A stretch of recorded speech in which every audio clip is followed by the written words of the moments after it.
လေးမင်းနေပြီခင်ဗျာမင်းနေပြီမင်းနေပြီ အေးမင်းနေပြီမင်းဘယ်နေရလဲ ပြောရတော့မှာပေါ့ ပြောရတော့မှာပေါ့ မဟုတ်ဘူးလေအဲ့ဒါကျွန်တော်နေရပြောလို့မှာမဟုတ်ဘူးကျွန်တော်နေကိုပြောရမှာပေါ့ အေးပြောတော့လေငါမင်းနေဟဲ့ငါတို့စစ်သားနော်ပြတ်သားပြောပြတ်သားမင်းပြတ်သားပြော ဟုတ်ကဲ့ပါ တိတ်မကွန်းနဲ့ အဲ့ပြောရတော့မယ်နေဘူးကျွန်တော်နေရအေယာဝတီတိုင်းသားလေးပါခင်ဗျာအေယာဝတီတိုင်းသားလေးပါခင်ဗျာ အေးဝလူတိုင်း ဟုတ်ကဲ့အေယာဝတီတိုင်းပါ မင်းဖေက ဥလက်တာပြင်းတဲ့ မင်းဖေကဥလက်တာပဲ ဟုတ်ကဲ့အေယာဝတီတိုင်းသားလေးဖိနေမယ်ဥလက်တာပြင်း အမေက ဒေါ်တိုက်ဖက်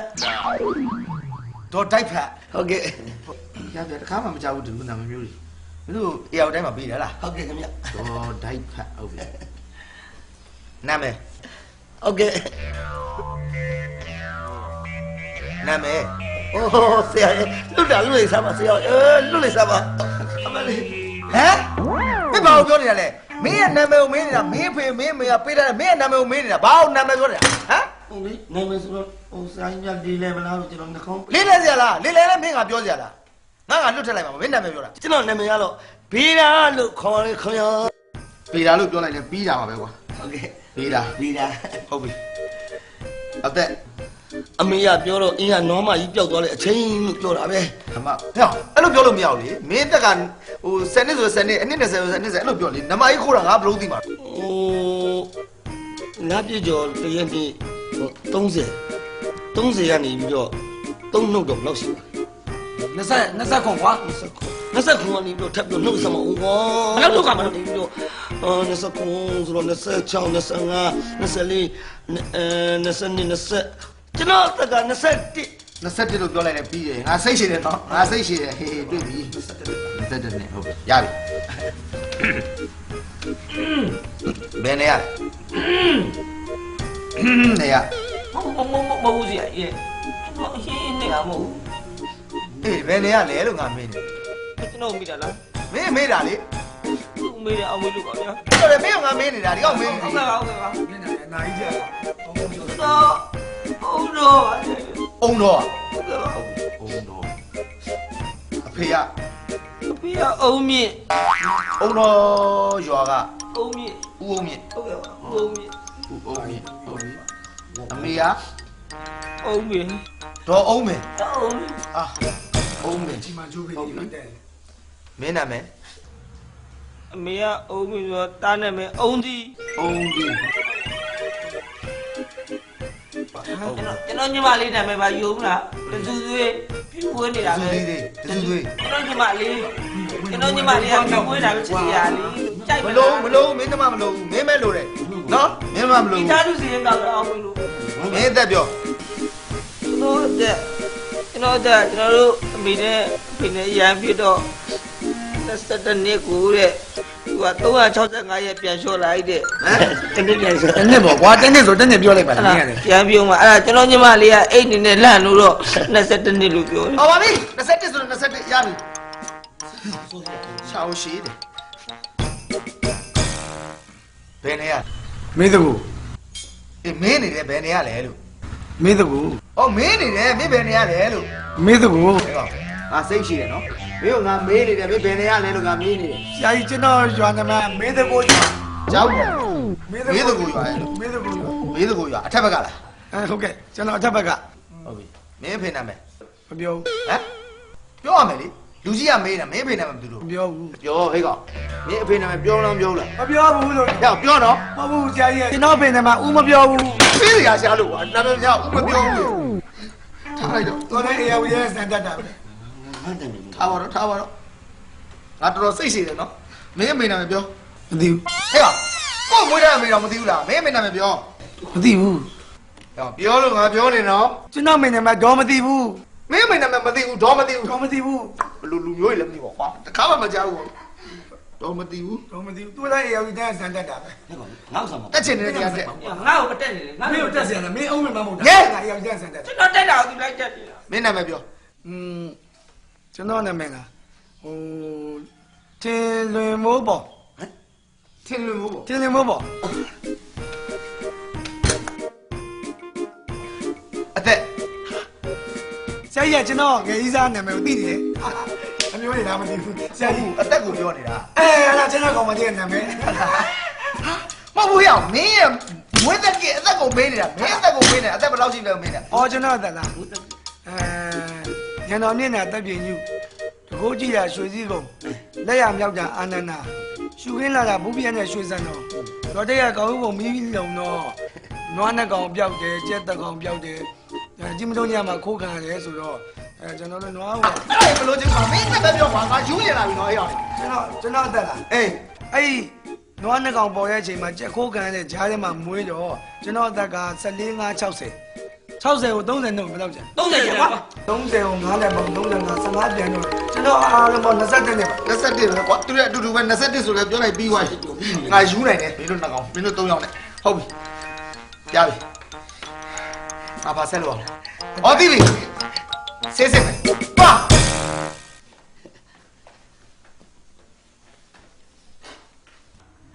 မင်းတို့တော့စေးစားအောင်သွားပြီဆိုတော့ဟာမင်းတို့တင်တန်းတက်ပြီးတာနဲ့စစ်သားရဖြစ်ပြီနော်ဟေးဟယ်လို စစ်သားရည်နေသူတို့ကိုကြည့်ရလို့ ဟောနမပြည်နေမှာမရှိကွာအတင်းသားတော့မကြက်ရသေးဘူးမင်းလေ ဒီကောင်တော့ငိုတယ်တင်တန်းတော့ခံမလားမသိဟမ်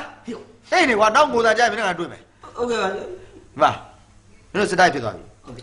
စစ်သားဖြစ်သွားတဲ့ခါမှာစစ်သားစိတ်တော့မိုးရမယ်မင်းတို့ရက်သားရင်မို့တော့ဟုတ်ပြီနော် ဟုတ်ကဲ့ အဲ့တို့စစ်သားဝင်နေဆိုတာဒီတိုင်းရိုးဝင်လို့မရဘူးရွေချက်တော့ရှိရ ရှိတာပေါ့ဆရာကြီး ဟုတ်ပြီနော် ဟုတ်ကဲ့ ကဲဖေးတာစပြောတာ အော်ရည်ရွယ်ချက်ပြောရမယ်ဆိုရင်တော့ရည်ရွယ်ချက်ဆိုတာရှိပါလေလူတယောက်မှရည်ရွယ်ချက်ရှိရလဲကျွန်တော်ဟိုခေါင်းမှာမြတ်စွာဘုရားလက်ထက်တည်းရည်ရွယ်ချက်တွေဘယ်လောက်ထိရှိသလဲဆိုရင် ဟေးမင်းငါ့ကိုရိုးပြောလို့မရဘူးလားရိုးတန်းတန်းပြောလို့မရဘူးလား ဇက်ကဘာလို့ကျွန်တော်ကသမင်းသားလေးပါ အေးဇမင်းကဇက်တော့ပြောဒါတက်ထဲမှာဇက်ကုန်မဟုတ်ဘူးနော် ဟုတ်ကဲ့ တက်ထဲရောက်နေပြီ ဟုတ်ကဲ့မြတ် အေးတက်ပါသားနဲ့ပီပီသားသားပြောမလေးစီအောင်အေးဘောကြီးညပဲလာမလို့နဲ့နော်ပြောဘာဖြစ်လဲဘယ်လိုလုပ်စစ်တဲ့ဝင်နေတာလဲပြော ရည်ရွယ်ချက်ပြောရမယ်ဆိုရင်အမလီမမအေးမမရေမေဘီရည်ရွယ်ချက်မေဘီအမမပြောရလား ပြောငါစိတ်ရှည်တယ်နော်ပြောရိုးတန်းပြောလို့မင်းငါပြောတာလေ အချင်းကပါနေလို့ဒီလိုရှိပါလေဆရာကြီးကျွန်တော်ကဇမင်းသားလေးဆိုတော့လေကျွန်တော်ဇက်ထောင်ပြီးတဲ့ဆက်စရာကျွန်တော် ਨੇ အသက်90လောက်ကြီးတဲ့မမတယောက်နဲ့ကျွန်တော်အိမ်အောင်ကြခဲ့ပါပြီအဲ့အိမ်အောင်ကြပြီးတဲ့နောက်ပိုင်းမှာကျွန်တော်ဇက်ကို3နှစ်တိတိကတယ်အဲ့3နှစ်ကပြီးတဲ့အချိန်ထိကျွန်တော်ဆိုရင်လေအင်မတန်မှဂရုစိုက်ပါလေဒါပေမဲ့ကျွန်တော်ကဒီဝစားတွေတသနာနာဝရွှေတွေငွေတွေစင်းတဲ့ခါကျတော့ကျွန်တော်ဘာမှမကြိုက်ဘူးတဲ့နေအဲ့ဒါမဝရောက်လေစုပ်စုပ်ပြပြဝရမယ်လေကျွန်တော်ဘာဖြစ်လို့လဲမမရေမေးတဲ့ခါကျတော့မမကျွန်တော်ပြန်ပြောတယ်နင်အဲ့လိုဝတဲ့ခါကျတော့လေကောင်မလေးကြီးကနင့်ကိုကြည့်တဲ့ခါကျတော့မလေးနင့်ကိုကောင်မလေးကြီးကလေဟိုဒီဆွဲဆိုငါ့ကိုနင်ပြစ်ခေါ်တော့မှဆိုတော့ကျွန်တော်စုပ်စုပ်ပြပြဝခိုင်းနေဆရာကြီး အဲ့ဘာဖြစ်လို့လဲ မနာလို့လားဆရာ စစ်တွေပူတာ ဟုတ်တယ်ဆရာကြီးကျွန်တော်စုပ်စုပ်ပြပြဝခိုင်းနေကြတော့အပီပီဦးစားလေးဝတ်တယ်ပါတိတ်ဆိုဘူးပါတိတ်ဝမ်းဆက်လက်ကောက်ဆိုရင်လည်းလေရွှေလက်ကောက်ဆိုရင်လည်းဒီလိုတရောင်စစ်တီရောက်တယ်ဗျာအော်အဲ့ကျွန်တော်ကြတော့စုပ်ပြတ်ဦးတော့သူကြတော့ဘာလို့အဲ့လိုဝတ်ရလဲမမရဲ့လို့မေးတဲ့ခါကျတော့မဟုတ်ဘူးလေတဲ့ငါအဲ့လိုဝတ်တဲ့ခါကျတော့နင့်ကိုဇန်းတင်ပြီးသားဖြစ်သားလေတဲ့နင်လည်းတတိကြော်ရဲ့ငါတတိသမီးရဲ့ကြော်ဖြစ်သွားကြော်မဟုတ်ပါတတိသမီးရဲ့ မင်းကပြောရင်ရှုပ်နေ တတိသမီးရဲ့ယောက်ျားဖြစ်သွားလေတဲ့အဲ့ကြောင့် तू ကတတနန်းနန်းဝတ်တယ်ဆရာကြီးရဲ့အဲ့လိုပဲကျွန်တော်စားတဲ့ခါကျတော့လေအာရပါရဒီကျွန်တော်နွားနူလို့မလိုင်းလို့ကျက်ဦးလို့အာရပါရစားတယ်စားတော့အဲ့တော့မစားနဲ့လေကျမ်းမာရေးထိကြိုက်တယ်တဲ့ကျွန်တော်အဲ့ဓမင်းကျန်းနဲ့ငါ6ပုံနဲ့ကျွေးတယ်ဆရာကြီးရဲ့ သူကြတော့ဘာစားလဲ သူကြတော့လေဟမ်ဘာဂါလို့တီဦးလို့တနေ့ကိုတီဦး9ဘွဲ6ဘွဲ9ဘွဲမကစားတယ်မမအဲ့ဒါဘာလို့စားလဲဆိုတော့မဟုတ်ဘူးတဲ့ငါအဲ့လိုစားမှငါဘွားပြီးလာတဲ့ခါကျတော့နင့်ကိုပြုစုနိုင်မယ်တဲ့အခုတော့သူနဲ့ကျွန်တော်နဲ့ကွဲသွားပြီဆရာကြီးရဲ့ကွဲသွားပြီ အဲ့ဒါနဲ့ပဲမင်းစစ်တဲ့ရောက်လာတာပေါ့ သူနဲ့ကျွန်တော်နဲ့မညာကြီးအချင်းအစားပြီးညားရဲ့အချိန်ကြီးသူရဲ့အိမ်တော်ကြီးကနေပြန်လာကိုလည်းခါကြတော့သူကျွန်တော်ကိုထားခဲ့တယ်ကျွန်တော်ဇက်သမားလေးပြီးတာလေအင်မတန်မှအသေးဒီနာပြီးတော့ခံစားရလို့ငါဒီလိုလုပ်လို့မရတော့ဘူးစမင်းသားနဲ့ဒီလိုမိတ်ကတည်းမလိမ့်တော့ဘူးယောက်ျားဖြစ်တဲ့တန်းနဲ့ယောက်ျားစစ်စစ်အေကံပြည့်တဲ့တန်းနဲ့စစ်တပ်ထဲကိုဝင်မယ်ဆိုပြီးတော့ရွေချက်ကြီးမှာပါလေဆရာကြီး မင်းရွေချက်ကလည်းတိတ်မဟုတ်သေးပါဘူးကွာအသက်ကွဲဝင်လာတဲ့ဒဇိုင်းဖြစ်တယ် ကထပါတော့ဒီစိတ်တွေဖြောက်အောင်မနော်တို့ထဲရောက်လာ ဖြောက်နေပြီဆရာကြီး ဘယ်ကောင်ပြောလား အဲ့လိုရည်နေရတာလေ ဘယ်နှမ်းတော့မကြတယ်ရှည်တန်းနဲ့မထွက်ဘူးနမိတ်မရှိနေမှမရှိငိုးမနေနဲ့ ရလို့မလို့ငါရဲ့အဖြစ်ပြဟောင်းနေသွားတယ်